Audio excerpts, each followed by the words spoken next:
some perks out of the relationship? Lloyd. Hindi po maiwasan yan. Pag nasa isang company kayo, kahit nasa department kayo, kasi pwede yung head na yan connected sa isa pang head. Probably head ng department mo. So kung may connection sila, connected na rin kayo. So you're working under one body. So basically, one company. So anything that is under that body, that company, that means connected, and that means it can affect. Pero Lloyd, ako mas tinitingnan ko to sa isang mas romantiko at mas idealistikong perspektibo. Hindi ba sinasabi natin na parang ang hinahanap ng mga sa buhay ay wagas na pag-ibig? So, paano kung pinagkakait natin na ang wagas na pag-ibig pala ay makikita mo sa iyong kapwa?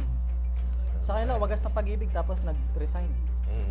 So maganda yun. Ganda yun. Pero kapag wagas na pag-ibig tapos hindi nyo kayang i-handle, nadadamay na lahat, pati yung company owner na nagpapasahod sa'yo, bumubuhay sa inyo, eh nadamay na, at nadamay na yung pamilya niya, eh medyo yung wagas na pag-ibig. So here, you're saying, Lloyd, na depende rin dun sa involved, no? Depende Kung po. merong maturity. Kung may yung maturity, level. if you can handle. So you cannot say it in toto na hindi pwede. Exactly. Alright. And what if you can handle nga something as mature as that? May mga advantages ba to para sa kumpanya? Meron po. Una, kung mature yung relationship and then you can share your strengths. Or probably, pwede mo i-complement yung weakness niya sa strength mo. So, babae, lalaki, kung nasa isang department kayo, pwede niyo i-complement yung mga weaknesses niyo and therefore, you can produce better result. Matanong ko lang, ikaw, Giselle, tagal-tagal mo sa industriya. Aray? Hindi. Sa napapansin mo, kunyari sa mga sitcoms or sa mga serials, mga gano'n, sa pelikula, napapansin mo ba kung, kunyari, isang mag-asawa or mag-boyfriend o mag-girlfriend, do they work together beautifully in tandem or parang does it contribute to the parang depreciation of a certain project? Alam mo, sa tingin ko, sa showbiz okay siya pag mag-asawa na. Yung pag mag-asawa, tapos magkasama sa sa harap ng camera. Kasi unang-una, mapapakita mo na a marriage is work, na okay, di ba? Parang okay yung mga tandems. Ang hindi lang maganda sa showbiz, at hindi lang naman ito sa showbiz, ito rin ay sa iba't ibang klaseng workplaces.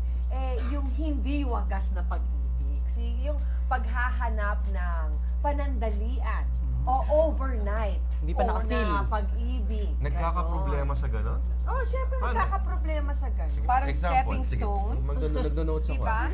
Hindi naman stepping stone kasi yung iba, ang hangad maibsan Go. lang ang kanilang mga pangangailangang sexual. Soft links, extramarital affairs, FBs, friends with benefits. Yan Paano ang kunyari kanilang- if the scene calls for them to be, kunyari, parang close and intimate and Hindi, yun yung, Problema yun. sa showbiz walang problema. But they're Sinasabi ko sa actors. ibang workplace. Kasi yun nga, we are actors, kaya namin yun. Kaya ba ng mga tao sa workplace? Ikaw, anong Most tingin of the mo time. sa mga FBs, flings, extramarital Sige, kaya mo yan, affairs? Lloyd. Marami ba Panindigan talagang mo. nangyayari yan sa workplace? Marami Ikaw ay po, umiikot na doon. marami pong nangyayari. In fact, hindi natin mabibilang sa dami. O ano na lang ang advice mo? So I think ang advice natin is, pumasok sa isang relasyon, okay lang, as long as kaya mong i-handle.